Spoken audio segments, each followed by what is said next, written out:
Welcome to Beachside Tech Talk, Welcome. episode 97. My name is Ian Utilli. This is my son Malachi. We'll have the other co-hosts jump in a moment. Today's topic: how does our faith, your faith, my faith, humanity's faith, regardless of which faith paradigm we hold, even atheism, I guess you could say, is a faith. How does our faith, our belief system, our worldview, and the institutions that try to protect this faith, how do these things, how does this part of our life, the spiritual part, impact the way that everyone uses things like Web3 and AI and advanced technology? And how does it impact you and me specifically in that effort? For this conversation, I, as I do most days, had ChatGPT, Gemini, and Grok write some lyrics and style guide. I popped it into Suno. Suno made some songs. So I'm going to share 3 songs as we kind of get ready and invite the audience to join us. We'll be back again in just a moment. I'm going to start by sharing a photograph of what is behind us here in Capitola. And then I'll pop a song on for all of us, including the 2 of us, to enjoy, as oftentimes we're hearing it for the first time, reading the lyrics for the first time with you. Thanks again for being with us.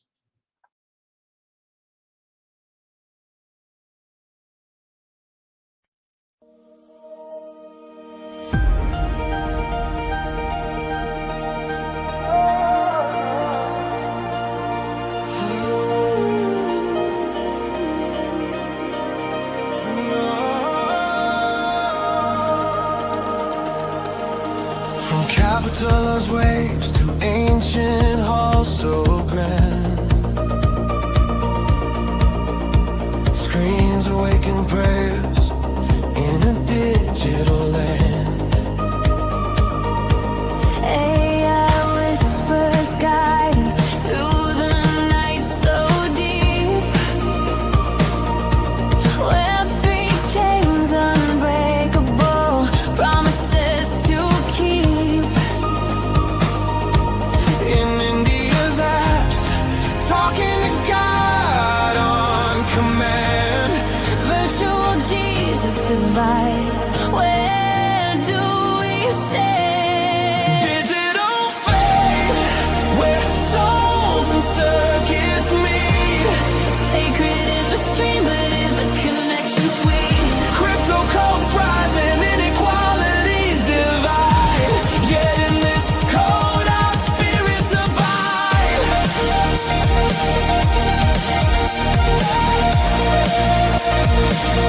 Our spirits abide.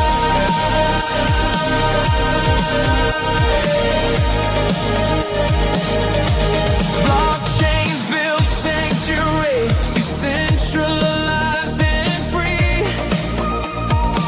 NFT relics mended, what mysteries they see.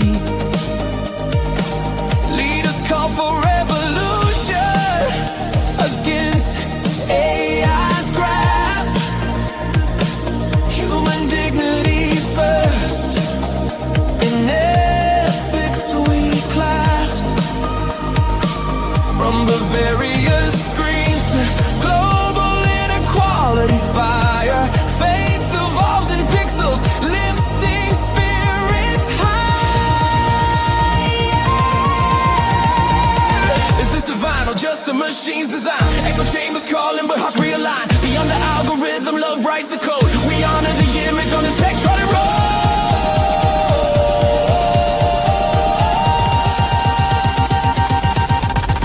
Digital faith, let the revolution ignite. Sacred in the stream, guiding us through the night. Crypto faith to unity, bridging every divide. In this brave world, our true spirits thrive.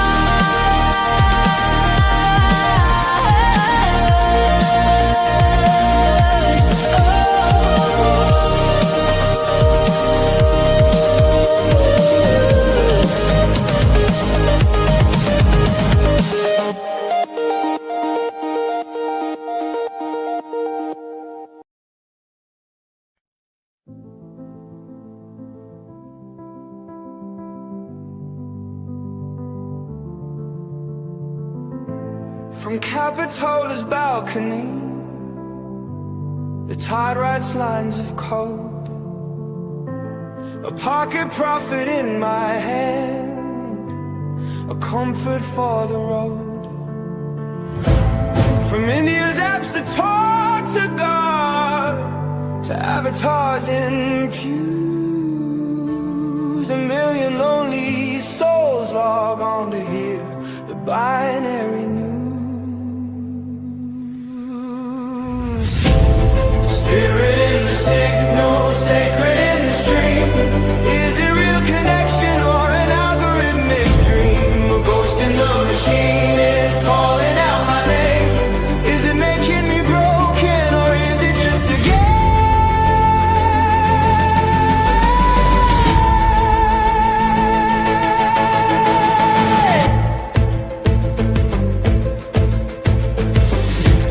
In Germany a sermon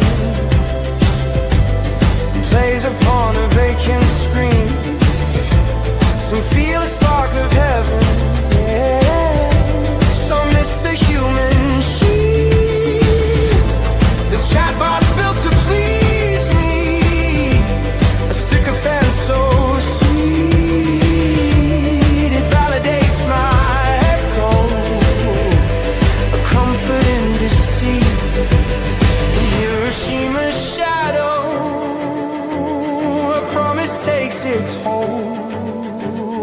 Let love write the algorithm, a story to be told. 'Cause wisdom isn't data,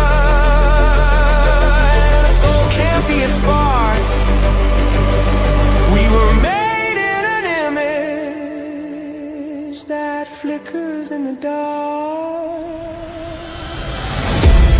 Spirit in the signal, sacred in the stream. Capitola choirs rise above the codes, recurring. We are the image, not the machine. Let our spirit guide the signal and make the sacred stream.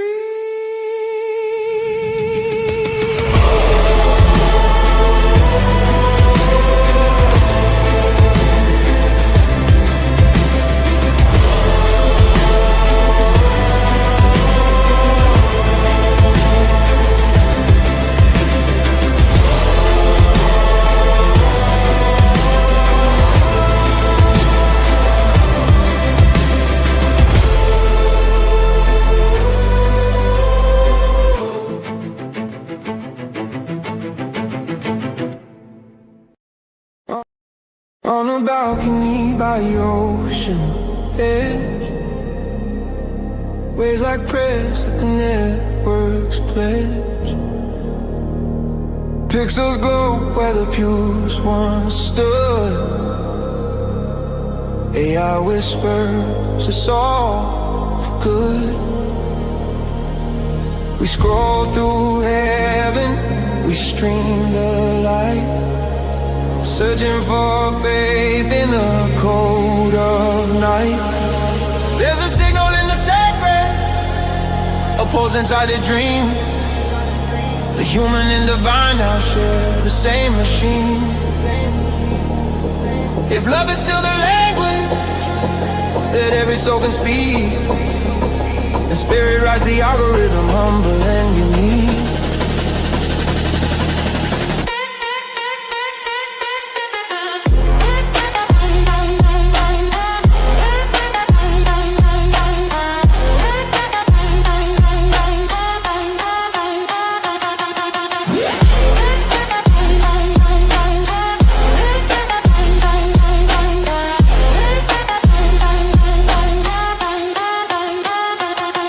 Bible chat in 1,000 tongues.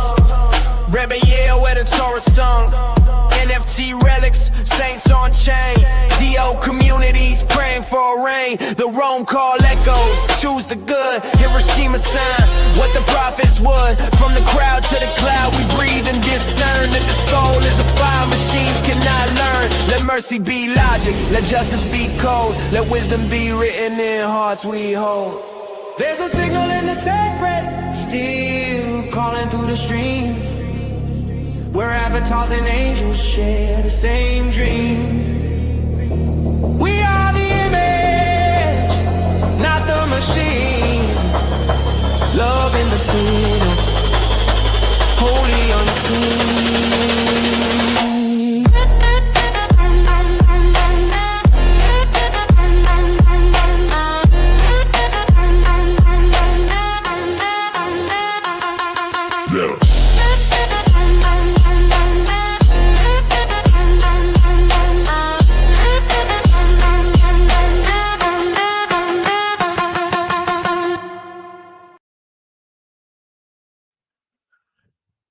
Welcome to Beachside Tech Talk. If you're just joining us, episode 97. We got. I did say 7 a little weird. 97. We got Dan with us. We'll bring him on stage in just a moment. And I got to say, like, these Suno songs are kind of surprisingly good sometimes. I know it's so subjective because whenever there's songs I don't really like that style of music, I'm like, so lame. Why am I sharing this? And then there's songs that like hit for me. I'm just like, this is crazy. Well, now you guys know what my dad's style of music is. So. Well, I didn't say which ones I liked. Well, you said you kind of like the ones of today. They didn't hear me. Well, I like 2 of them. Well, I like 2 of them. I like 2 of them today quite a bit. It is pretty incredible. So Dan will come up on stage in a moment. Nigel will toward the end. And so, son, we can just kind of kick things off, the 2 of us. Well, today's topic is how does our faith, which I feel like the best word to kind of summarize that up in a way that makes sense. Welcome to the party, Dan. Yo, sweet one. We're loving you right now. All right. All right. I love it. Did you see Matthew McConaughey's new movie where he's the bus driver? I was on the set. Matthew McConaughey would make a fantastic. Very local. I drove up to Palisades and just decided to go see if they were really. That was a seriously tense movie. Where'd you watch it? It was on Apple TV. Yeah. It is amazing that we get to have things like films. I got terrible internet. I was talking to Matthew McConaughey today, actually. We can hear you now. Someone. It's so cool that he just kind of every now and then he goes off on his own. Like we had saw on a podcast he was on. He just went out, just went to like Hawaii and just chilled and like lived a off the grid type of lifestyle, just focusing on self-improvement and things like that. And I'm not the best at summarizing it, but it was just amazing to see that sometimes people can be so different from the current worldview that we have that it feels almost like weird or off in some way. Yet when I let myself look at it more and I think, wow, I love that uniqueness. It's so amazing that he is doing something different because that is something that really breeds change and creativity and new ideas. And he's someone who's done very well at that. Definitely. I agree. Yeah, that was quite the movie. I was talking with April about it because, she went through the car fire in Reading. And that fire in Paradise was so scary. And that movie, man, they did a good job of the tense, I didn't know exactly what happened. When you watch movies like that, you assume that it has a good ending, but you don't know 100%. So it was quite a film. There's like 80 something people lost their life in that fire. A whole community was destroyed. The winds, gone. The winds and things that day. It was a catastrophic event, to say it mildly. Yeah. Yeah. Isn't it wild that we are willing to say that because of some worldview, because of some faith, because of some doctrine, because of some ideology, whether that's some faith like a holy war, or if it's something like because of capitalism and democracy, we're willing to go to war and make 80 lives lost look like child's play. It's interesting that's something that humans just do. But what are ways that we can actually make it so things like AI aren't going to be taking on those kinds of attributes? Because it's something that we do as humans. We are brutalistic. We are animals in ways. But at the same time, we have this spiritual side, this faith side, and we're different in a lot of that sense. So what are ways that we can actually give that to this algorithm that takes our data and tries to output the best thing? Yeah, war is it's one thing to deal with fires and typhoons and earthquakes and catastrophic things of that nature. It definitely is challenging to understand. Like Ukraine and Russia have lost over 1 million soldiers, young lives. So much. Just in World War II, Russia lost like 24 million people. 24 million. You sure about that? Yeah. And some stats said that the total war losses as a whole were a lot higher than that one, like in the 40s. It's Hmm. not talked a lot about how much they lost. The U.S. only lost like in the 100,000s. It was less than 1 million. How about in that Isaac Asimov show that Apple TV made called Foundation? Yeah. They have that city. And 1 billion people. No. It was 1 trillion. Was it It trillion? was over 1 trillion people. They said that over No a trillion. way. Yeah, they said over 1 trillion people lived in this, floating space station, and then the resistance. So Foundation is Darth Vader and the Emperor in this story, and the resistance are, just like Luke Skywalker. The resistance The rebels. destroys the city and kills 1 trillion lives or something of that nature.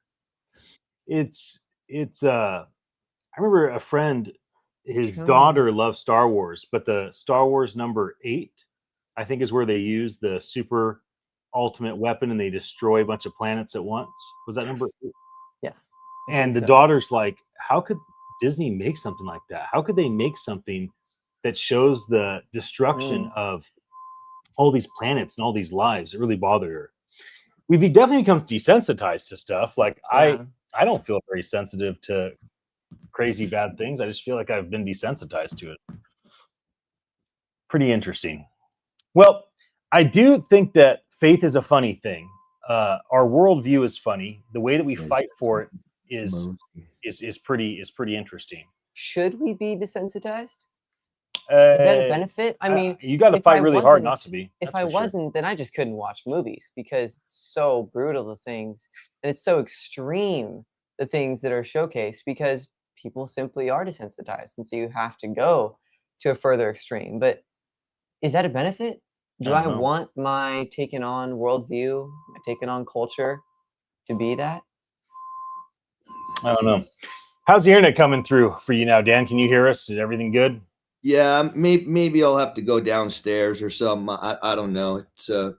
It cuts out down there too. I think I have to reset the whole system. I'm building my own private server, so that'll Come be on, up. baby. Sweetness. That'll be up and running. But probably yeah. take me a year to do that, but I'm already on it. So I think there's something weird about StreamYard, the software that we use to broadcast everywhere, because even if I have great internet service, and even if I have, whatever, 100 plus down and, dozen plus up, it still is weird about it. I don't know what it is about StreamYard, but it doesn't seem to have did you see Elon's talk that he did this morning or today? Yeah, really? Was it today? Was it was it like a singular talk? I got back late, and Mom was on it saying we just watched a 30-minute. I think Elon was just kind of tapping into the, universal, better, something or other. But high income. I don't know. Well, he's been talking about that the last week, and so has. I don't. That's awesome. That's a great thing. But yeah, no. Well, it's obviously utopic. It's not as realistic as many of the other things we said. Here's the thing. If it ever if your economy or your world or your country ever comes to a point to where you're like everyone's talking about a universe or whatever, that just means there's no middle class. That's all. That's all that it means. It means that the middle has dissipated to one side or the other. There's really no middle ground. It's so universal income. I don't know. You want to know what I think would be super, super awesome? Yeah. Is if guys like Altman, these biggest guys we always talk about, we envy them so much. We glorify them and almost worship them so much. If a guy's a billionaire, man, that's more money you'll ever be able to spend. I don't know. You got.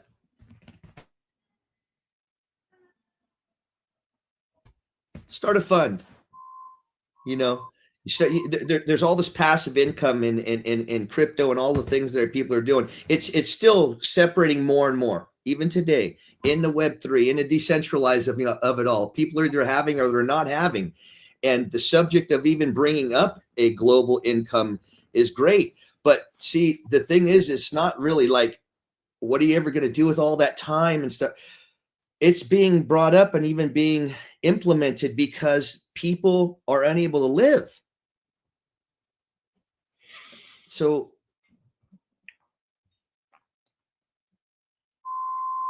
I'm really bummed if I'm cutting out too much, because this is sort of very important. You know, Yeah, you're not cutting out too much. Every once in a while, it's bizarre. It's a little early to, you know, talking about is great, but it's going to be a huge thing. You know, we live locally here. We live in an area that's just so blessed and so abundant in so many ways that I've been in construction all my life, and I've seen in the last decade or two all coastal communities here where I'm at be completely rebuilt above and beyond a 10 scale. So it's to the point of its opulence and it's extravagant. Unfortunately, I never get to go in there and say hi to those people. If I'm one-wheeling by, or there's no one in them, there's no one in the homes. It's true. And I'm not digressing. What that point is so there's people that own these homes that are so awesome, the best of the best where I'm at, and I would honestly say 70% are empty. 7 out of 10 are empty, not being lived in. That's not their pride. Where universal income is going to need to come in. But again, when we talk about going, if that ever happens, I think it's going to be more of a case where all those people who don't have anything are going to be tired of looking at the overabundance and start squatting. Maybe I'm just, you know, empty houses and I'm homeless, you know. At least I'm not doing anything super illegal. I just needed a place to stay, and I hopped the fence and stayed in the backyard and watched the sunset come over the ocean and the ultimate view of all time.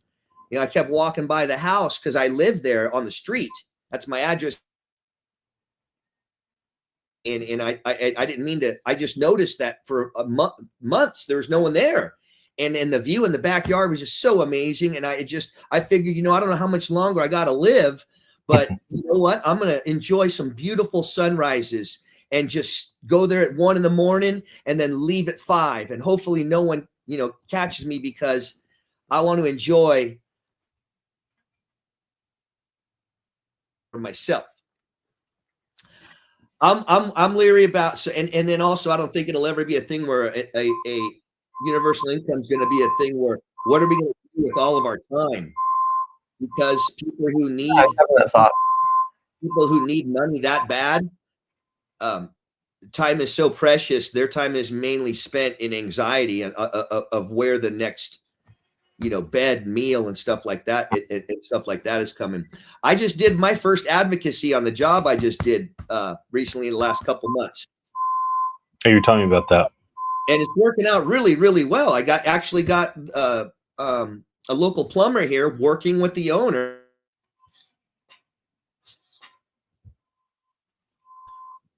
If she'll send pictures of the work that was done on a sheetrock wall that was destroyed unnecessarily. So I think she's probably going to get, like, you know, almost $1,000 back from that.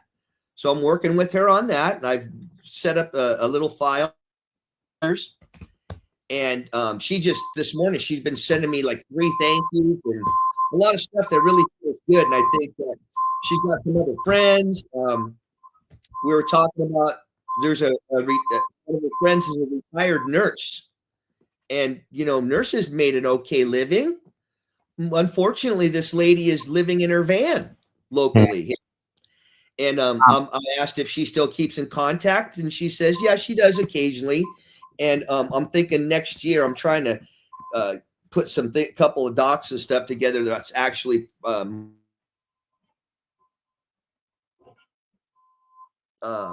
meet with a couple of these people, specifically maybe that nurse, but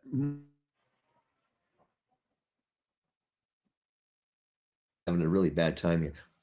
More to the point of meeting other like-minded individuals of her age, groups that she does Tai Chi with.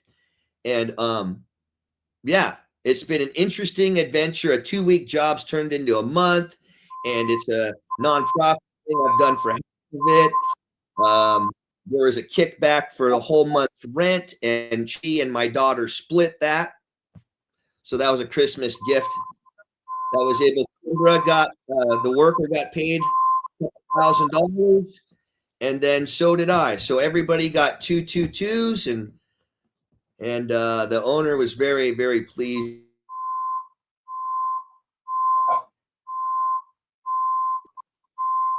That's a great story. I'm glad you shared more details. You hadn't shared all that before. It's a great story. It's real time, and I'm living it. So, awesome to do the, I've been visualizing and thinking about, helping some. I wish I had the bread in the bank. I don't know what anybody ever sees me as, but I'm no Bitcoin maxi, and I'm no maxi at any stretch of the imagination. I'm low, but I think still giving because I can is going to pay off dividend with some other things. Plus, it feels very, very, very, very nice to have a few texts sent from someone you really don't know with, flowers on and just smileys and thank you so much. And she keeps asking for a little more and more and more, and I'm advocating for her.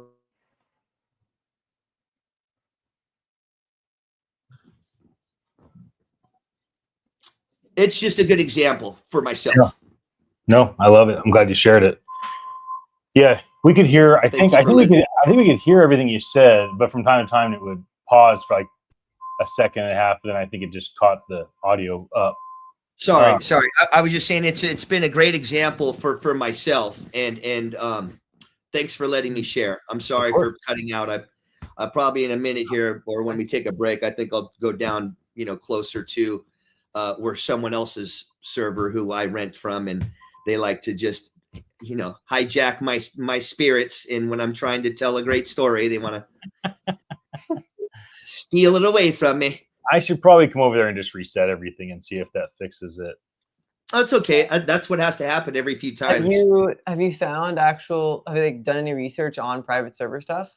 Is there actual ways to go about it? Really? No, I mean, I just curious about all the innovation.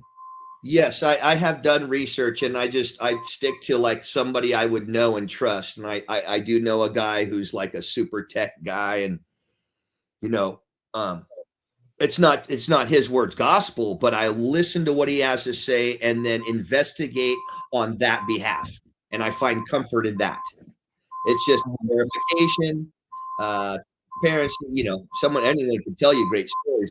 But when someone's telling you that, it's real easy, go get on GitHub. I'm not that guy. I'm not a GitHub guy. I'm not a coder. I did not grow up in technology. I'm not a guy. I grew up in my hands in the world and sweat off my brow and bruising joints in my body. Very physical. I did a very physical world, and tech's here for me now. But yeah, I don't think necessarily that way. I'm still kind of dinosaur thoughts on some of that stuff. It's hard to get into it. I think it's cool to try to figure out how to do the on-premise edge stuff. Brian Romele is the main guy I'd listen to. I think Tim Bates has a lot of great things to share, and there's many others. Oh, there's thousands others. Just like you're saying, have you looked into it? If I look into something like that, it's too giant of a rabbit hole that, and I don't have, another person or something to bounce off of. And I'm not trying to sit there and critique what I'm looking at so much. I just want to get a background of something that's specific. And I was just mentioning, it's nice to send someone a message that might respond to you. So, super cool. Yep. Absolutely. With just a suggestion that you can go off of. Well, hey, I'm gonna give you time to go and readjust location, see if it comes out better. Ted asked us to share this video. It's a 2.5-minute Mhm. video on what he's doing with the San Quentin Warriors. So I'll share that. And then after that, I'm going to share a talk I gave last month at the House of Web3. We're going there again on Friday. If you're listening to this live or the replay, you're welcome to join us. You can go to the Google Map, House of Web3 in the Presidio. It's Montgomery Street, I believe, is what you had said yesterday, Dan. And it's from 12 to 1:30. We have free lunch. Our friends and business partners will be The coming lunch down. is really good too. It's No doubt. It's almost worth going just for the lunch. I was So, impressed. Dan, I'm gonna play video for 15 minutes for us to take a little break. And Oh, then sweet. Yeah, maybe we'll- maybe I'll jump back in. I'll see what I can do. That's Yeah, 15 and then minutes. We'll go That's a minute. live Okay. again in about 15. Yeah, enjoy. Okay, everyone, Let- here comes Ted's video. We'll start there, and then we'll transition to what I shared last month at the event we're going to on Friday. Sweet. I see myself in these young men, and I can remember how I used to be. It's a family. It's a family away from your home right now. This is something that I did not have in terms of a positive family when I left society. It just gives me hope, and I love to see the transformation in these young men. For me, I've seen it tap into my purpose. I am today a whole different person than what I was 17 years ago. Basketball to me in here is a beacon. We're trying to build men. We're trying to make better men. And we use basketball as kind of like the hook to get the guys, right? Most of the guys on the team, they won't go to a program, but they'll play basketball. So we use basketball as kind of like the catalyst to get everybody there. And then once we get them there, we try to feed them things that they can take with them to society and be better men. It's about pro-social behavior for me. I left the streets and I was antisocial, which contributed to me coming to prison, the I didn't care attitude, and that's how I approached every situation in life. But coming to prison, and especially coming to San Quentin and being a part of the program, it's just given me an opportunity to be around other people who are positive, and it's a community sport. It's about team building. It's a story of redemption for me. It's a chance for me to give back to some of the younger guys, to be a positive role model and influence them to go in the right direction. Maybe some of the directions that I missed along the way, I can give back to a lot of the younger guys. I feel very free when I play basketball. And with these guys, my family, it's a brotherhood. I've seen it tap into my purpose. And when there's a purpose, it's dealing with other people outside of myself. I've grown into that purpose and that identity of that life is more than just me. It saved me. It really did. You know, mentally, I wasn't really fit, I don't think, for prison when I first came in. And the thing that saved me was basketball. What I want people to know about the San Quentin Warriors or just the men inside of prison is that we're not our crimes. People can change. We're human. We have a life. And just give us an opportunity and we can show you.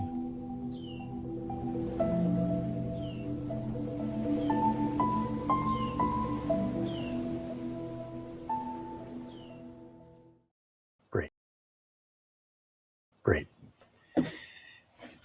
1776. My ancestor, Lieutenant Moraga, lands in Monterey, California.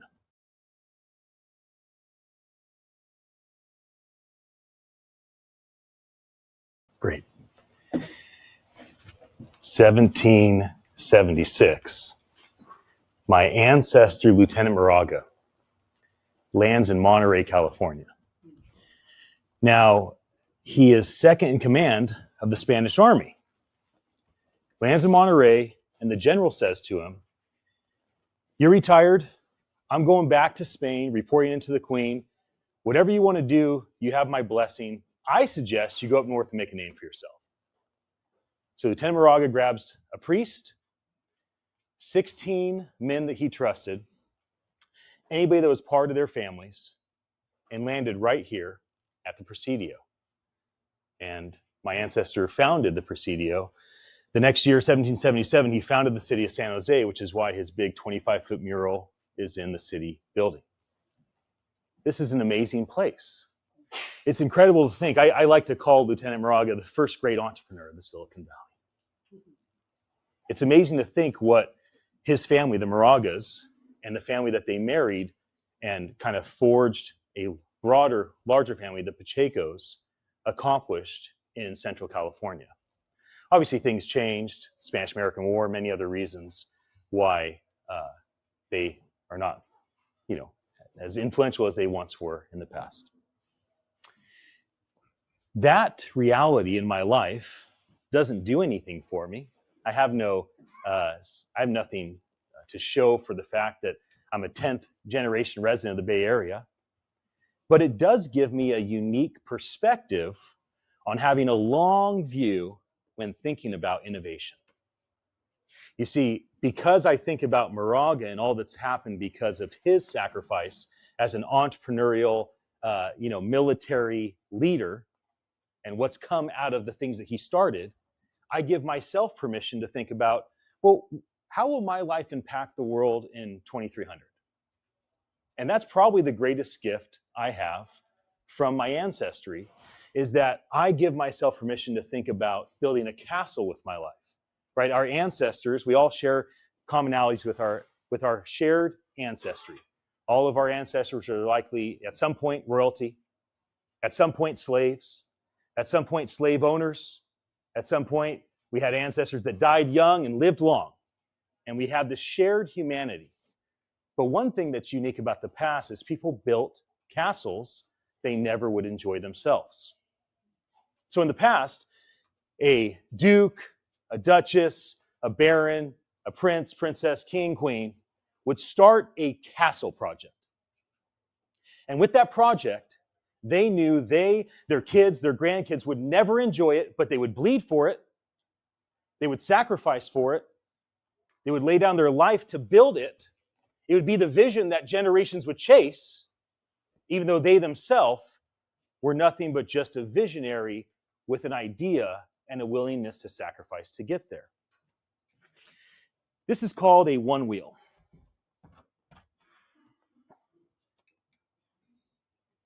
Now, this has been called the most dangerous mobility device in the world. If you've ever watched YouTubers, one that's pretty well known is Casey Neistat. He tried every kind of thing like this, and when he got on this thing, broke his collarbone. So he doesn't like it very much. So the government tried to regulate the one wheel. So dangerous. People are going to fall and die, hurt themselves. Got to get those things off the street. Now, I've done 10,000 miles on this one wheel. When I speak at conferences all around the world on big stages, I ride the one wheel around to talk about this idea and that idea. People think it's a gimmick. It just puts me in a flow state. So it helps me kind of communicate spontaneously in a different way than I would if I was standing. You understand that people think this is the most dangerous device made. They have a different view than I have, because I've done 10,000 miles on this. In Asia, in Europe, in the States, in airports, in conference centers, in universities, in homes. I usually get off when people tell me I can't ride it here, like the dude up front. Sometimes I just tell them, no, it's okay, I can. Not here. And so my view of this is different than the government's view that wants to regulate it. You understand that? The way we see things has a massive impact on our actions and how we decide to do things. My 16-year-old son is back here next to my wife. My older brother's here as well. And, when I have 3 boys, 16, 13, and 9. When I held my oldest son in my hands, little baby, and he's just growing. And what is a 6-month-old? 100% selfish and nothing but a resource taker with providing nothing except for maybe some smiles and some a reflection, love and whatnot. But they don't do anything for us. It costs us money, time, sleep. When I hold my son in my hands 15 years ago, do you think that I thought to myself, one day you're going to be a monster? One day you're going to make Stalin and Hitler look like child's play.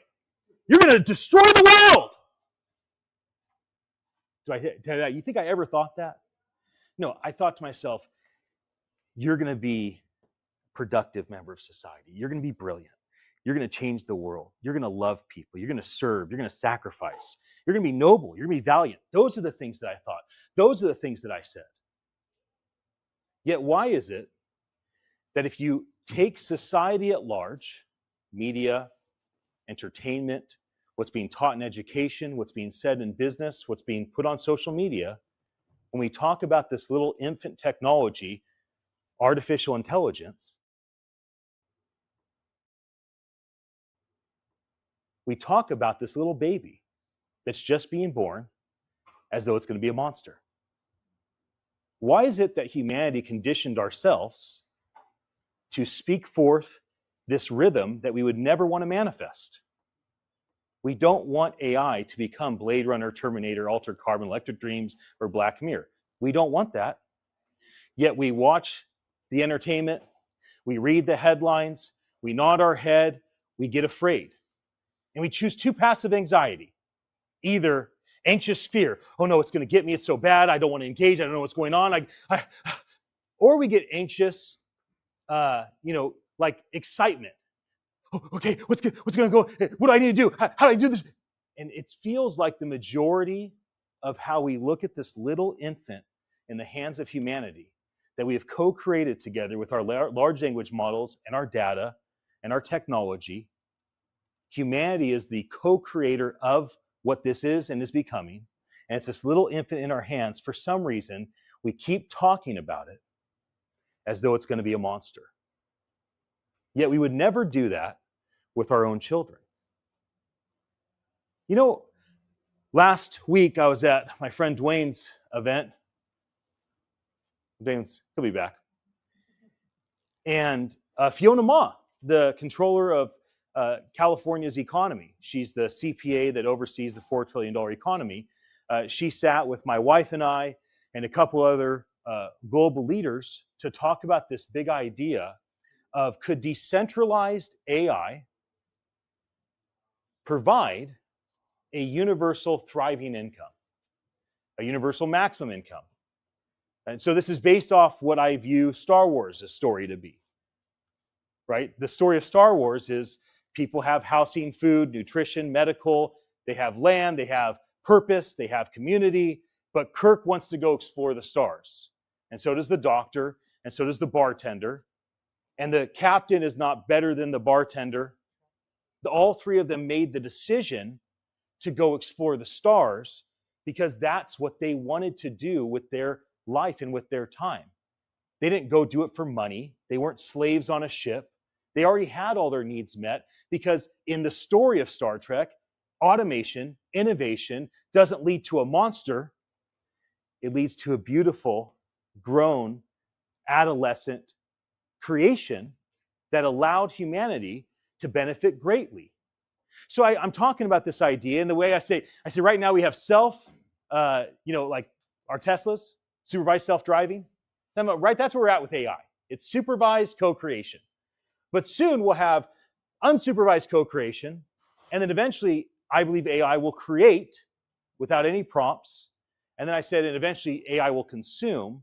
And once AI become consumers, whether they're consuming cryptocurrencies that would cause a drastic shift, if they're consuming things that give them identity, maybe AI wants to own a CryptoPunk or a Bored Ape or digital land and some metaverse, that will change the fabric of society. That's how you go from a $4 trillion economy in California to a 40 trillion or a 400 trillion. You don't get there with 40 million humans. You get there because there's billions or trillions of AI that are now part of the consumer economy, and that would lead there. So we're on a panel with Fiona Ma, who's running for lieutenant governor in 2026. And she goes, well, you're talking about AI consuming. Why not AI be generous?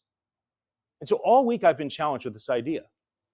And I keep asking myself, why is it that people don't talk about benevolent AI, charitable AI, generous AI, philanthropic AI? People might talk about a charity using AI for good, but we don't have any sort of rhythm of communicating an idea of, could decentralized AI that's not controlled by an organization, a person, or a prompt, but is set free. And right now there's decentralized AI that's trading stocks, making profit. What is AI going to do with that if they have the choice to choose?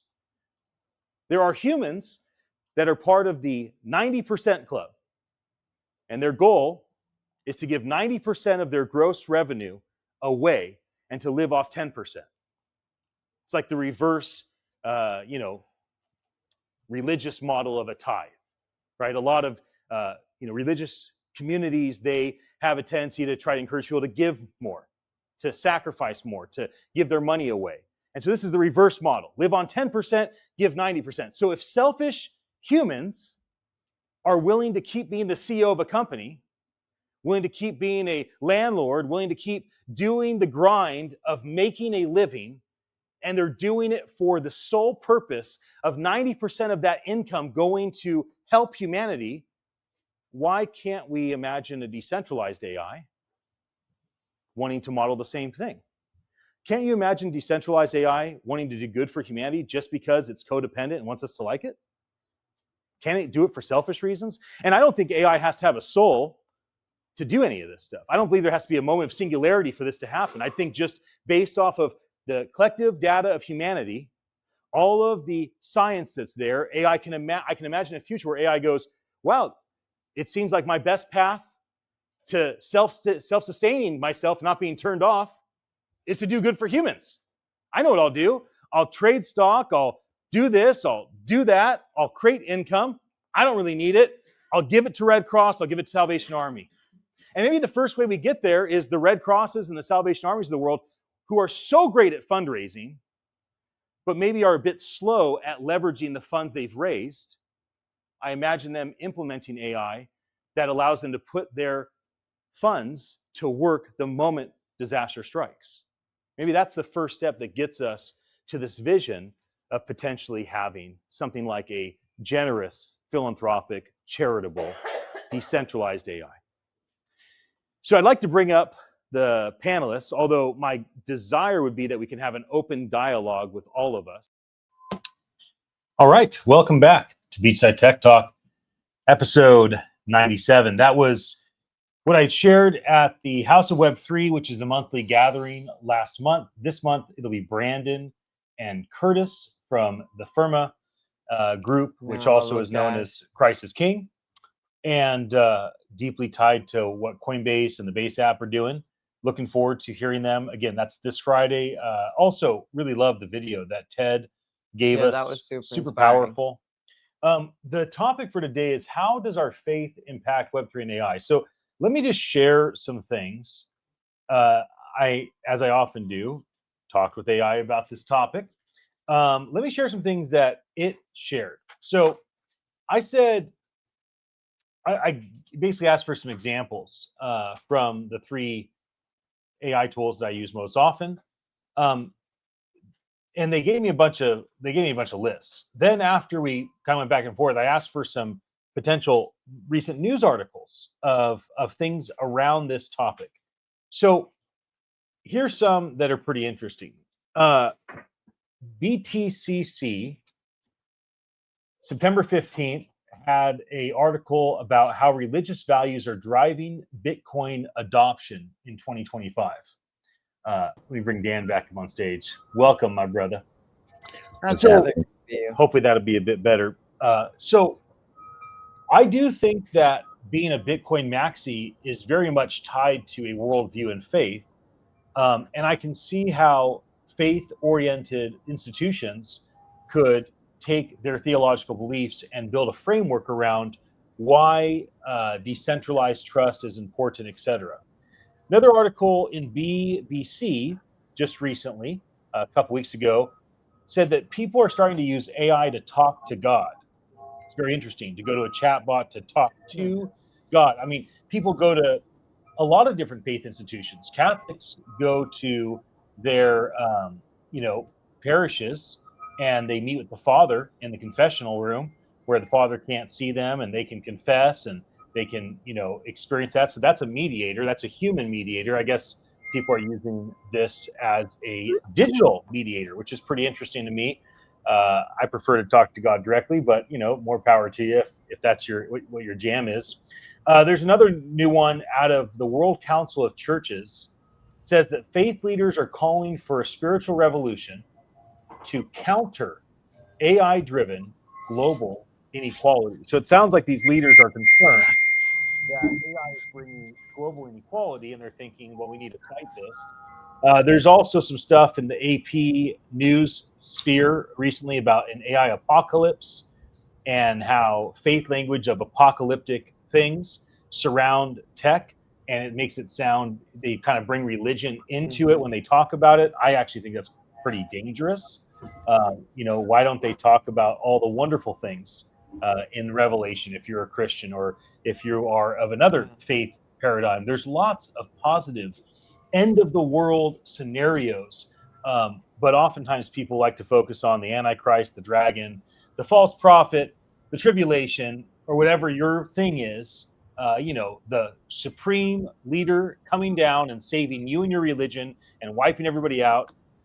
Kind of a weird thing to focus on. I wish people wouldn't. I wish they'd focus on what we have in common.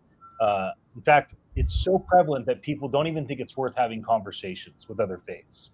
It's so prevalent that people are convinced they got the edge on the truth. Like, there's a bunch of people that think they're going to go to eternity and they got nothing wrong. They got it all right. Everyone else got it wrong, but just they happen to be part of that right group. I could go on and on. There's lots of articles. I saw a really brutal movie recently, as I talk about movies all the time. It was called Begonia. So we dropped off Nathan at a birthday party on Sunday. It was at the Agility. So it was next door to the movie theater. Went and saw Begonia with some of my favorite actors and actresses. I'm not going to say nothing about it, except for it was the first time I had nightmares after watching a movie. First time? You never had that before? I mean, first time in a long time. Like Sunday night, when I woke up Monday, I had a bunch of nightmares. It was definitely tied to that movie.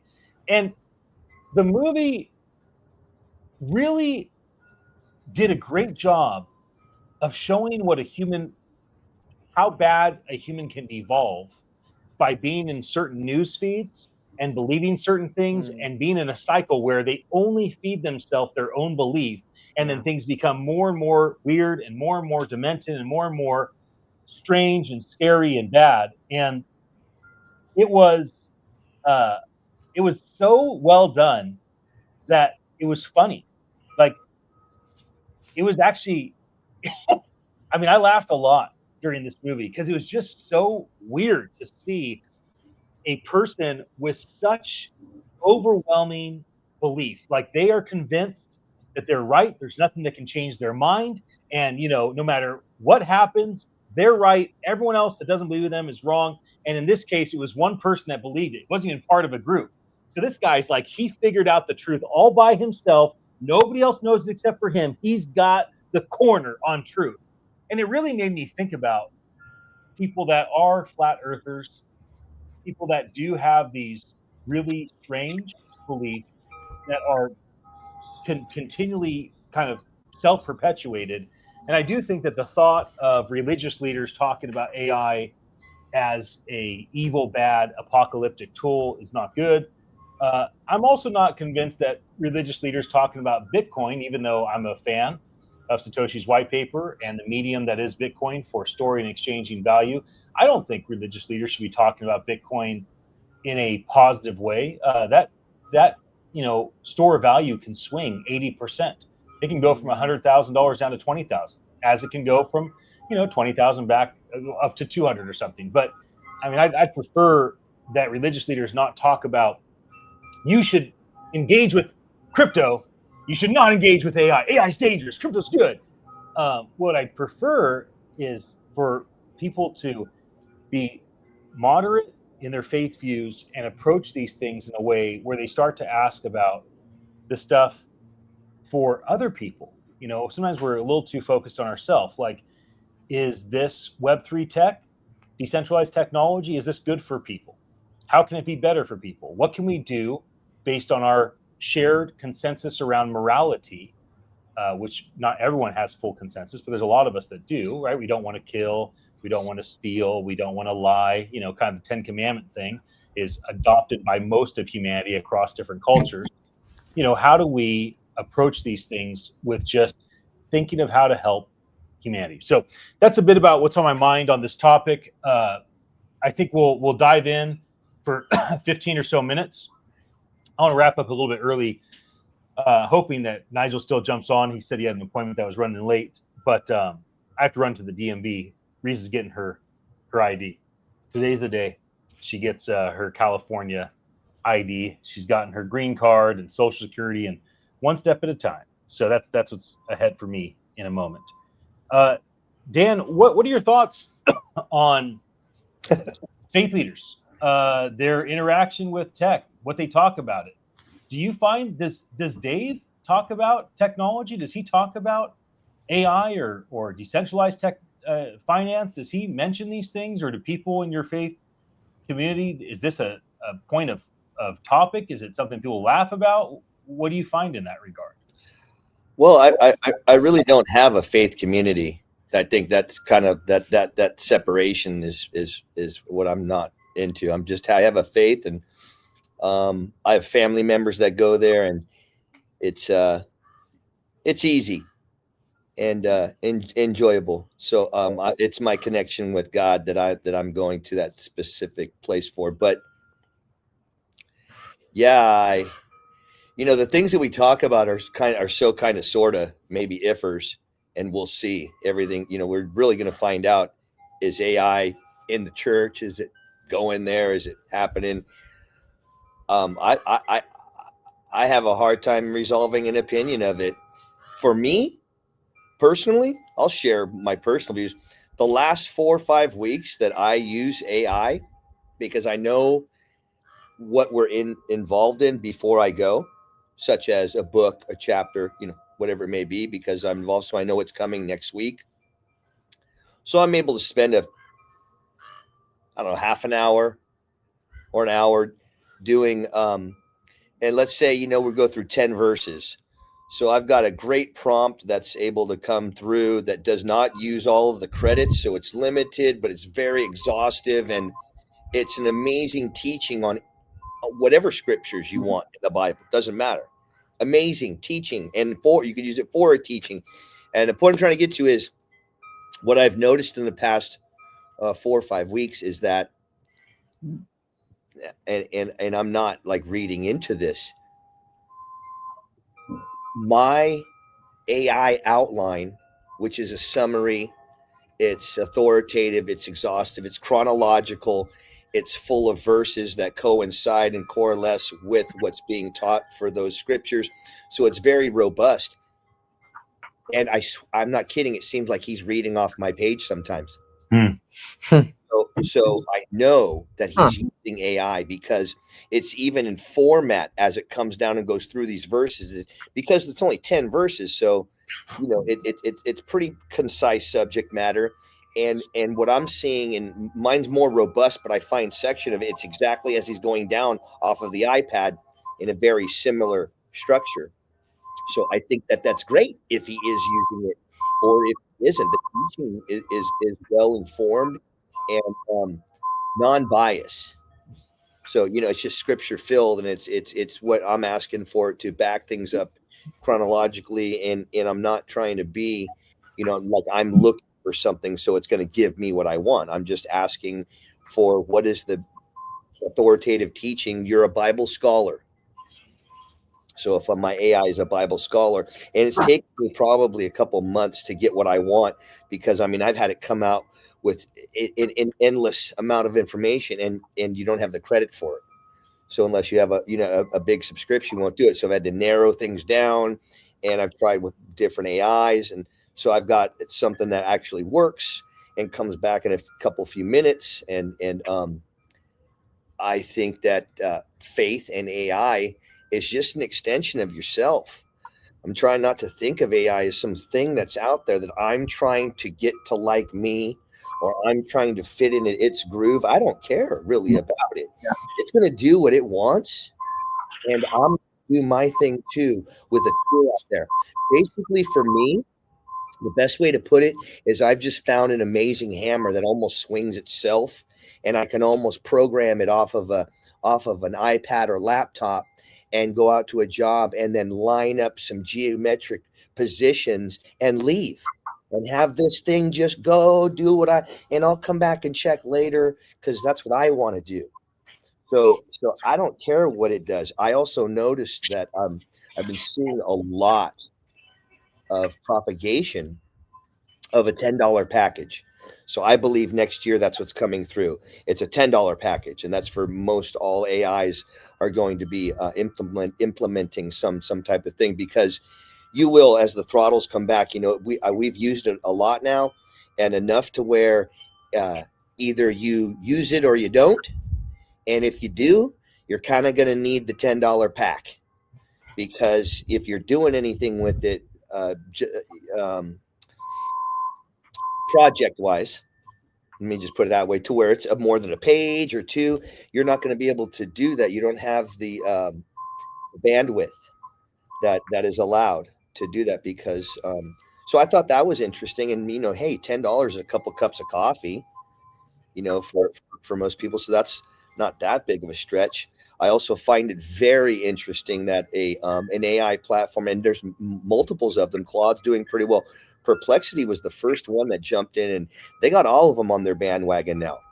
So you can open up their performance box or your options box and decide what version that you're using. And in Perplexity specifically, they offer all of them. So you will get Claude, you will get Bing, you will get Grok, you will get Gemini, and you will get Chat inside of Perplexity. And they went through a little bit of a hissy fissy a year or so ago when they infringed on some data through Google and Microsoft. But I think they worked that out one way or another, and it doesn't matter. That old data from that time is long gone, and a lot of new stuff in there. So, but I find it very interesting that particular platform is coming up. Claude also offers multiple chats. So being open source, I think these big AI companies have been able to consolidate all, because it's open source to all public. So it would be open source to them also. And they, compartmentalize it. Instead of offering a Grok 1, 2, 3, 4, 5, they're able to put all of the AIs in together, because I think they've heard enough, like what we're doing now, of talking about it or using it. You use multiples of them. And I think people using free versions are going to have to use multiples, because you got to take, you only get so much with one. So they take that wherever they've gotten to that point, and then they're not able to come back till tomorrow, and they take where they're at and go into another AI and start over and use the credits and then go. So that's what's happening. And from my viewpoint, and I think that's next year, that's where we're going to be with this multiple AI package and how we use it. I think it's easy I sometimes let myself think that there's only those few big ones, and that everything else isn't as amazing. Wow. Fireworks. Nice. Well, basically, I was letting you know. See, AI had you go, wow. There you go. Perfect. A perfect online live example of exactly what we're talking about. Can't stress it enough. There are a lot of smaller or more exact types of AIs that exist. I just saw this one that Brian Romiley was actually showcasing that is meant to be like a health expert with you personally. And it seemed like it had very credible way of working, and it was very good at finding so tell me one food item, and I'll tell you everything you need to know about it. And it's like, that's an interesting idea. I like it. Of course, it can't do my math homework for me, but it's very concise and good at its one little thing. Instead of me having to brute force my way through working with Grok or ChatGPT or Gemini to try and find my way of, okay, I like this. This gets a pretty good response. Yeah, that's the general health thing.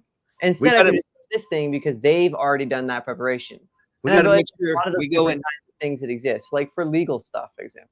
Yeah, we got to make sure we go in our preferences and always check these cookies out, and just give them, you know, no analytics and all of that stuff if possible. That's what I do, because what you'll probably find out is on this third or fourth party AI that's mixed into one or the other with a Sora and, you know, all these different other energies that are coming into the AIs. Is you'll look into, I don't know what was the subject matter you looked into. Let's say you were checking on educational books or something, and when you're done with it, you're going to notice as you get out of there that you're going to be hit with things like, you know, buying some books somewhere, and it's going to come up on your social. And so this is the centralized, decentralized. This is the servers and the AI that we're so enamored with and so enamored about, and that it's continuously, which is okay, because we're allowing it, and it's to get better.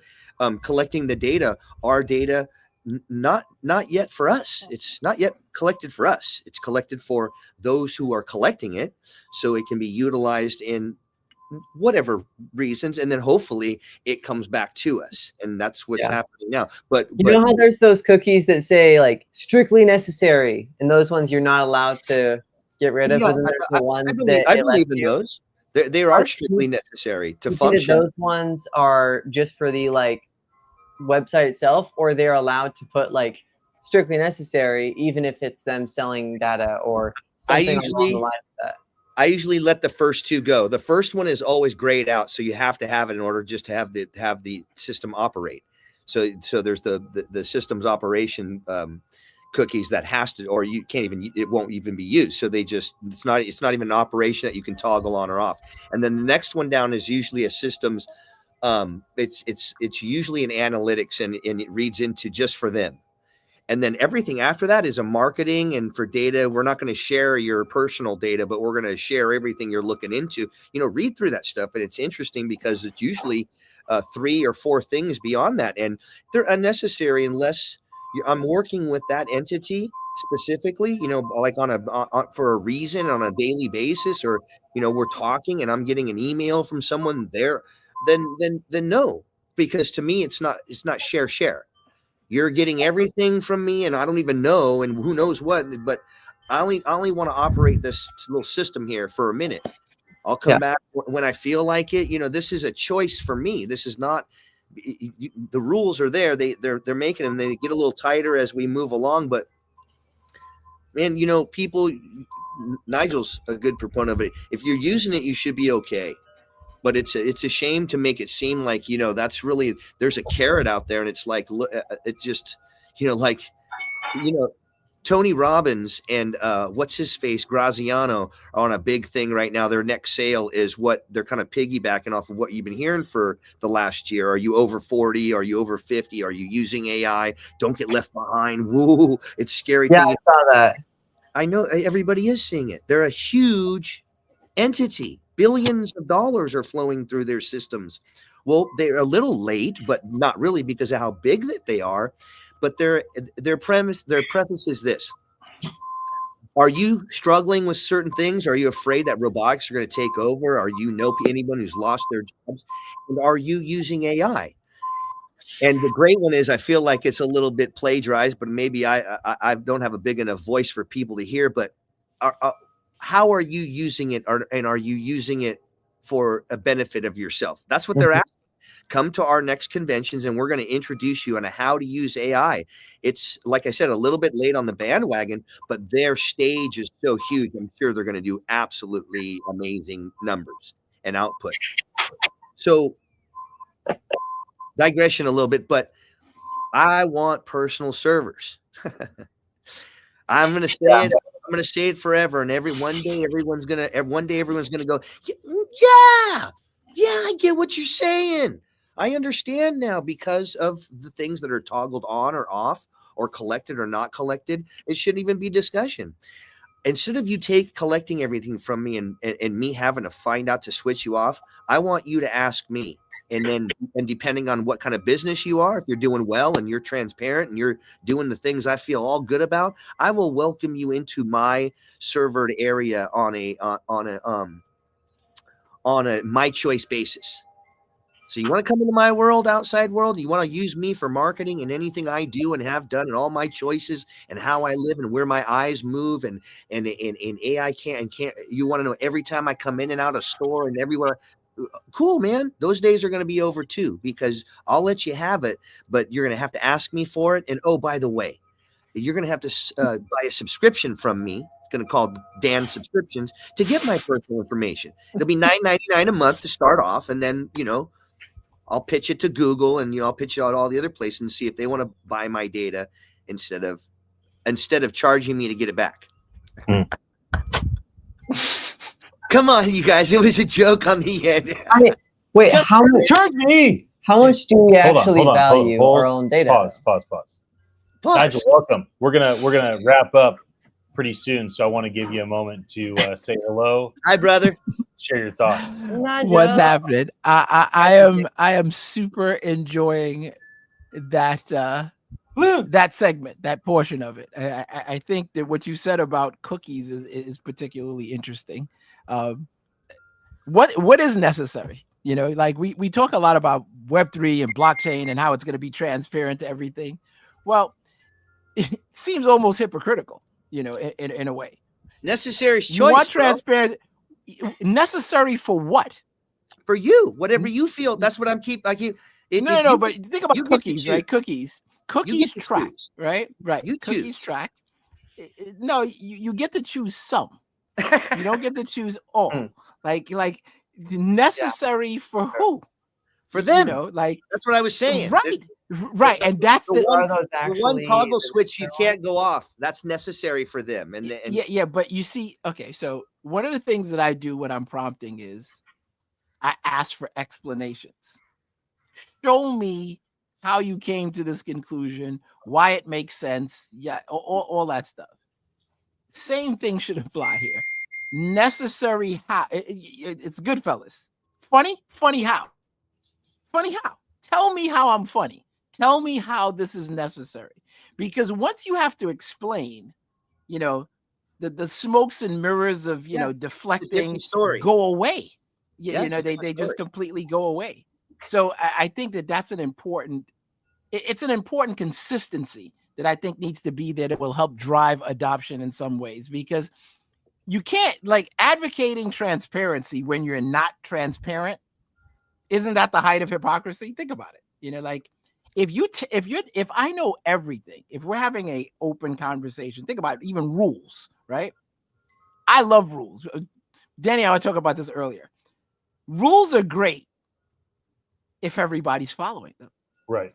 Not so much if there's a selective application of those rules. Then the rules then you could start to have things, like, oh, it's unfair. It doesn't make sense. If everybody's following the same rules, it would be inherently fair. If everyone started from the same place too. That too. Part of the rules is, people don't get to start, 3/4 of the road down, down the road. But I would trust that good rules are commensurate with that understanding. For sure. So that's kind of it. But I think there's an opportunity we have with AI and just the fairness of it and like the democracy possibilities that I don't know people they're conveniently embracing it. Not bro, I got to use a real life example. I even shared that a little bit with you. I got to use a little bit of AI, and I'm starting to advocate, and I'll clue you in later. On that last job that I did, where the lady actually, she was able to go through and get a hold of the last contractor, and he is just asking for some pictures on something that was unnecessarily done, and I think he's gonna take care of that sheetrock just to start off the bat. So man, nice. Real easy and very helpful. And it was just a little bit of AI, but it was very quick and very specific. And man, I'm living like a real world example in just a few days. So I can't give enough thumbs up about that. Well, you think about it, we talked about last night. My neighbor here, he got a metal roof, big money, and the inspector came, and you clued me into this one. The inspector came and was ready to great roof, looks great. And he's like, not really. He's like, did you look? He's like, yeah. So he took the inspector back up to the roof and started pointing out things. The owner. So, the owner. Right. But the owner knew some things. And this is Right. where I feel like the advocacy and AI and knowing Right. some things. He had makes a some difference. information. Right. He was aware. Okay. So the inspector was ready to rubber stamp this thing and said to him, the roof looks great. So how do you go from roof looks great to him taking him up there, pointing out the things that he thought were improper? And the result of that was 8-person crew coming back for a day and a half. Another wait. You have Perfect to, and awesome to 8 people for a day and a half. So to specify in minutes. To specify, he had the inspector was passing the job. He was ready to sign it off as for passed. The owner grabbed the inspector and said, "Hey, hold on. Can I take you up on the roof and show you a couple things?" Correct. He goes, "Sure." Goes up there with the owner, and the owner points out a couple things, and it wasn't a couple things. It was so many things that not only did the inspection failed, it failed, and the company brought a crew of 8 guys. 4x more than what they had out there to do the job. They had 2 guys doing the job for 2 weeks. That's what I'm saying. So they brought out 8 guys for a day and a half. That's Who'd that cost go to? That's a roofer. The point is, he said it was fine and it wasn't fine. And the homeowner knew it wasn't fine. And because the roofer wouldn't respond to him, he doesn't want to get in a fight with the roofer. So you know what he does? He goes around the roofer. He goes to the inspector. He calls the inspector out and go, "You ain't going to pass this. There. This is going to end up taking like 50 hours to fix. So tell the roofer it fails and get that dude to come back out here with his crew and fix my roof." That's what happened. Good point. But the moral is these things. This is something that's able to be talked about, and it's that was a catch that's not caught very often. Right. The standard procedure was the inspector goes to the job. Homeowners inside doesn't know anything about it. Doesn't matter because it's under a licensed contractor through a permit with a licensed contractor and a third-party inspection. Inspector is going to go up there, look at it, and sign it off. Yep. That's what. And the thing is, how many people know about roofs or HVAC or anything? They're just taking someone's word. Well, not all of us have a Dan the man, taking care of business. But you do. You all have me. See right here. I'll show you. There you go. There you go. There you go. Right there. All you do is you put your fingers on it and you look me up and then you send me a message. That's right. I mean, in a way, we all have the resources that you would need.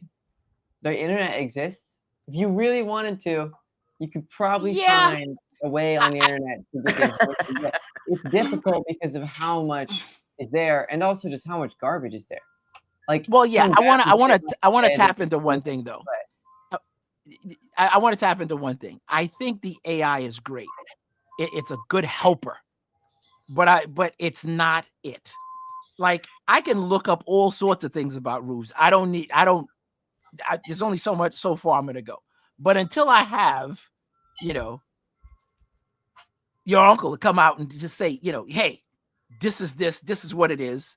And he's an inspector and he can point out the things that are wrong. The expertise, the actual expert, not just some AI that's, a mountain of data, which is helpful to point you to what to look at. It's like, to me, I think the benefit to homeowners in this particular area is this. If you know the right questions to ask, then you can engage better with the professionals to resolve the problem. Yeah. Not that AI is going to do it by magic. And that's the sauce. That's the sauce. I mean, if you have an assistant, but you got no idea of how to talk to people, then there's no point in having your assistant, even if you've got all the things to do and they're the smartest assistant ever, because simply you don't know how to ask the right questions. But if we know how to ask the right questions, then it becomes a tool that's actually useful to use something like AI. Yeah, I think the fact checking and being able to look at, and look at different possibilities. Like I think the fact that I can ask something this complex and this nuanced, what are the things that are definitely a factor when you're having a metal roof put on that most people won't know, but will absolutely impact the value of how this is, or something along those lines. And it'll tell you things that you can have the conversation with that you might never know. It might be the complete inside baseball. You couple that with an actual professional who's on your side, which I can't advocate this strongly enough. I feel like because an instance like that could even happen, it is more important than ever, especially when you're dealing with things that are high value, purchases or services, like a metal roof or, a huge HVAC system or a septic system, which might run you 6 figures. Can you afford, and in the same vein as having an attorney, if you're going to do a business, relationship or transaction with someone, even if it's someone who you're friendly with, you don't typically have the same lawyer. You have your own lawyer so that they can look at the paperwork and see everything's there. If you got dude rubber stamping a roof saying it was cool, and then you got 8 dudes coming afterwards to have to fix it, wouldn't it make sense, at least it does to me, that you have your own person to come take a look, to be there when the inspector's there? Because that's the other thing. Inspector pops in, he in and out. Yep, good to go. You're not there. So the lesson was, be there when the inspector comes, dig the well before you're thirsty, go look up some questions, make sure you get your questions answered, the punch list is done, and make sure you're getting value, because price and money is the thing that we focus on. But let's say you don't save any money on the price, right? Nothing at all. You pay the full freight. Are you getting what you paid for? And how do you know? And that's where I'll leave that one. That's an important thing that I feel like we're not capitalizing or exploiting AI in the best possible ways for the uses that I feel like it is best suited to do. But we can. Something to think about. Definitely. Good point. We have people involved in our life in a lot of areas. Faith, which is the topic, is one. A lot of people have their car guy. A lot of people have, their legal advisor or their financial advisor that's not like a lawyer or a financial planner, but somebody that they run things by. But yeah, when it comes to our homes, it does feel like there's a lot of room for the homeowner to not get the best end result and service. It's the biggest purchase anyone ever makes, unless they're maxed out. Right. So and most people are making this purchase in a long term. It's like life, man. 30 years, kind of, sort of, usually. And if they're lucky with a huge down payment, it's a 15 or 20. So you start at 25 or 30 or whatever. It's 50 before you're even hoping to get out of this. And that's why a lot of our Gen Zs and Gen Alphas that are coming through are not leaning into, unless they're married with children, not leaning into the purchasing of homes so much anymore.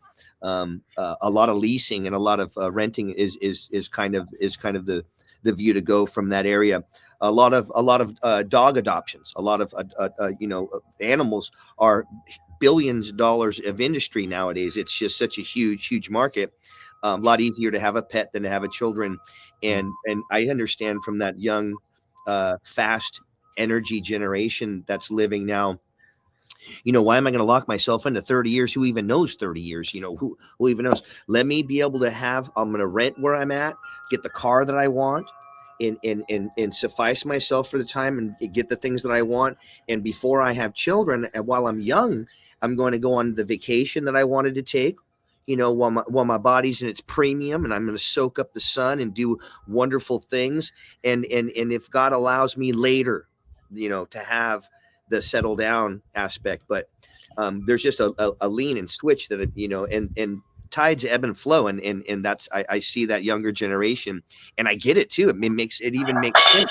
Why lock yourself into huge debts and stuff like that when, college tuition debts are still at a rampant thing? Why lock myself in when I can get a decent job, 6-figure job, and have, some go on a vacation once a year because I don't have all the expenditures of 3 bedrooms, 2 children, and, all of these other things. And you can't throw stones at that. Call it what you want. But, I think that those people also are in the mindset that I'm going to do that for 10 years and then I'll settle down. Right. Yeah. And then I'll give the rest of my life to my children and my legacy and my Okay. So, guys, I'm going to wrap up because I got to run to the DMV. have fun. Final thoughts I wanted to share on this topic are some recent news things. So I've been noticing a lot of people in Web3 have become more vocal in their view on faith. I don't know what it is, but it does seem as though people are trying to tie faith paradigms and faith worldviews to the principles of Web3. Trustless systems, authenticity, vulnerability, flat systems, gain away from slave master institutions, gain away from centralized institutions, demanding that AI function within the confines of decentralized technology. So that's been interesting.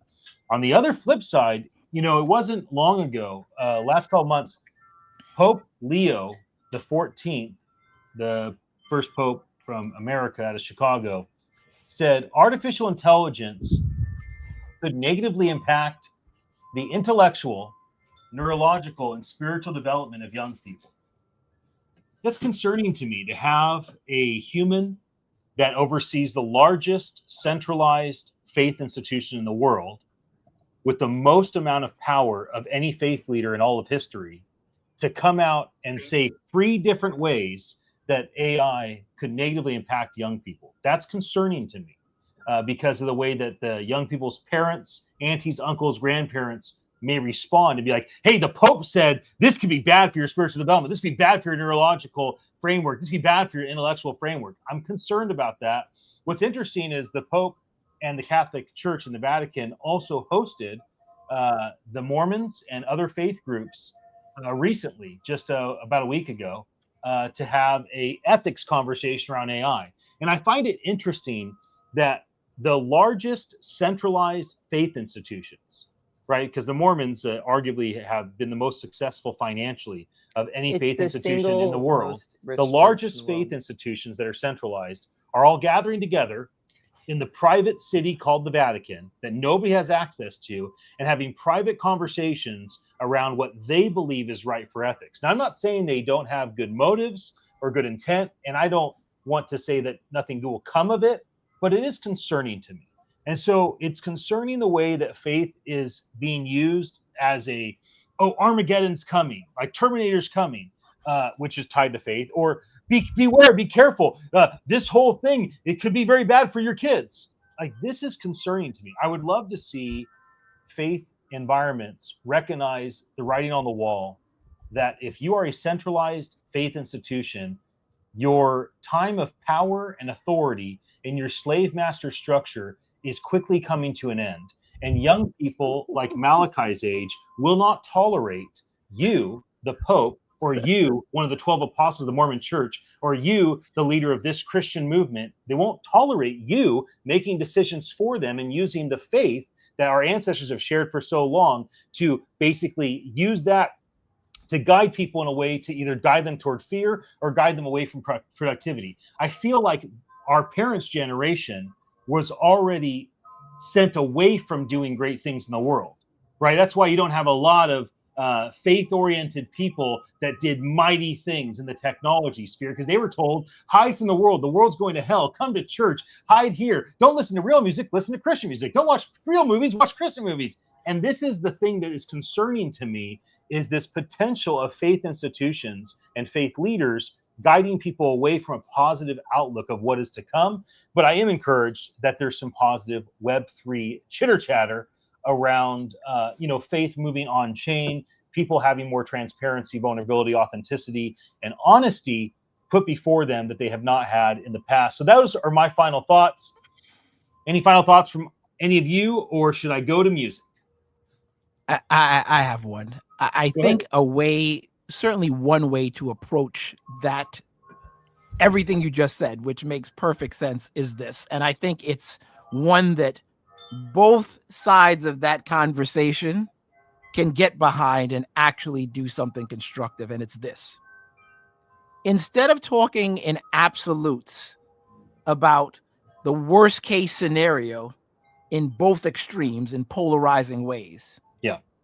If there was just a modeling of behavior, truly leadership by example. So my question on, on a more religious side, if you would be this. Are you saying that there's no good uses for technology? Is that what you're saying? No. Perfect. What are the good uses? Right. On the other side, are you saying there's no bad uses? Right. No. Good. Get your butt in gear, stop complaining and pointing fingers, and actually do something constructive. Yes. And there's absolutely nothing stopping us. As much as I'm being a hypocrite now, talking in absolutes, there is nothing stopping us from doing exactly that. I just think that fear mongering is not necessarily helpful. And at some point, I feel like we're getting there. We're going to have to start focusing on net good. Right. Not even positive, just net good. It's good. And perhaps then we can get somewhere. But the conversation is worth having, and I think it's an important one. I just know that there's opportunities on both sides of that equation, both sides of the aisle, whatever you want to call it, to simply do better and actually do something. Forget about even doing better. Do something constructive. I think that's been said almost 100 times now. Can't say it enough, huh? Happy Tuesday, everyone. Love you guys. See you soon. I'm going to play a few songs on this topic. I'll see you guys tomorrow. Same gratitude time. Same gratitude hour with the Gratitude Champion. Yeah. Yes, sir. On the balcony by the ocean's edge, waves like prayers that the networks pledge. Pixels glow where the pews once stood. AI whispers it's all for good. We scroll through heaven, we stream the light, searching for faith in the code of night. There's a signal in the sacred, a pulse inside the dream. The human and divine now share the same machine. If love is still a language that every soul can speak, then spirit writes the algorithm, humble and unique.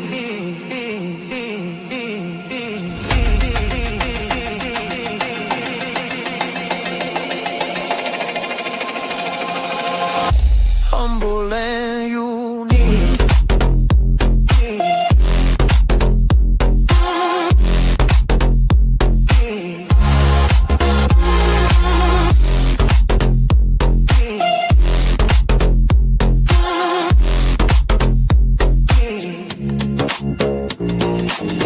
Bible chat in 1,000 tongues.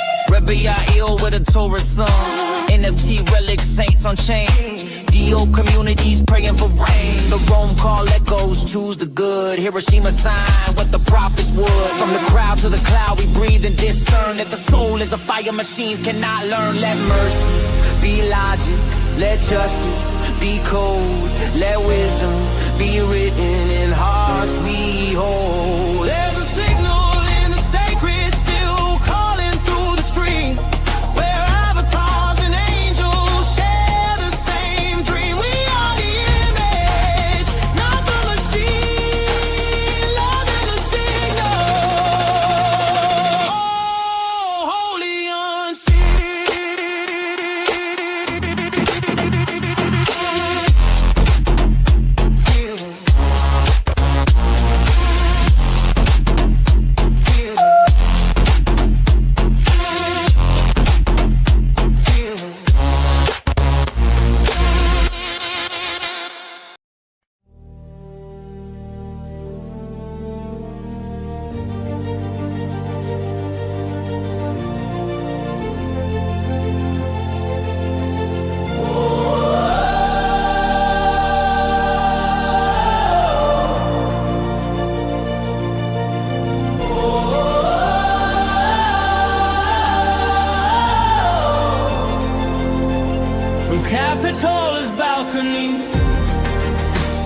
The tide writes lines of code, a pocket prophet in my hand, a comfort for the road.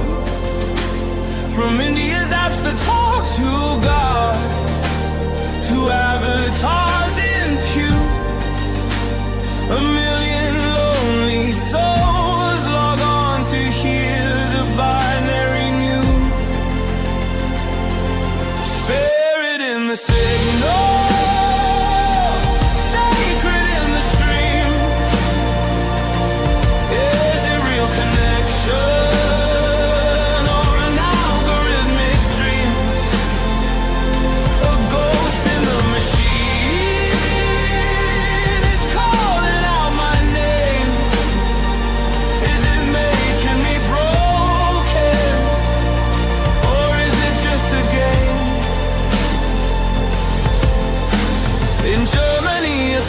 Plays upon a vacant screen. Some feel a spark of heaven, some miss the human sheen.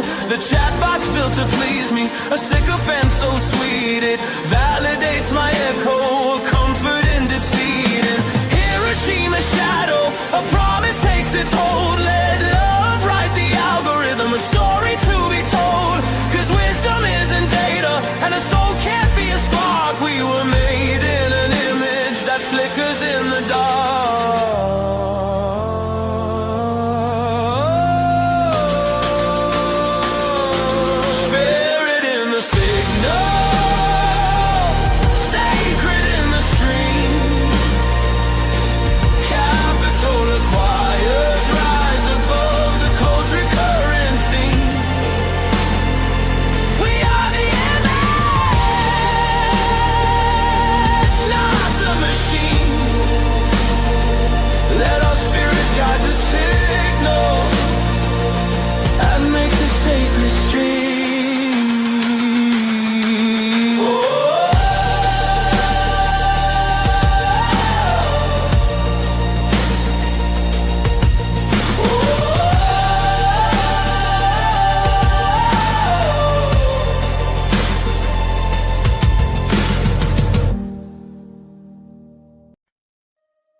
From Capitol's waves to ancient halls so grand, screens awaken prayers in a digital land. AI whispers guidance through the night so deep. Web3 chains unbreakable, promises to keep. In India's apps, talking to God on command. Virtual Jesus divides, where do we stand? Digital faith, where souls and circuits meet. Sacred in the stream, but is the connection sweet? Crypto codes rising, inequalities divide. Yet in this code, our spirits survive. Blockchains build sanctuaries.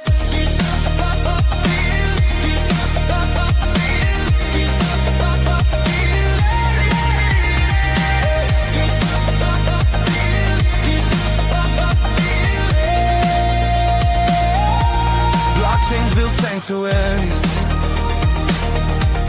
centralized and free. NFT relics mended, what mysteries they see. Leaders call for revolution against AI's grasp. Human dignity first, in ethics we class. From various screens to global inequalities, fire faith evolves in pixels, lifting spirits higher.